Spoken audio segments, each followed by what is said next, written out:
Conversion of whole numbers in base 10 to base 6. Let's learn this example.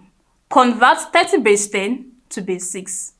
To solve this, we divide repeatedly by 6 until further division is no longer possible, then take the remainders upwards.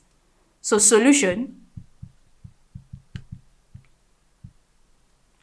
draw a table for the division.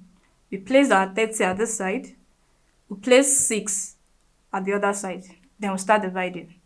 5 goes in 30, we have 5, remainder 0.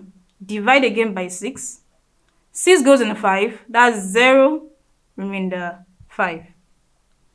And that's all. Take the remainders upwards.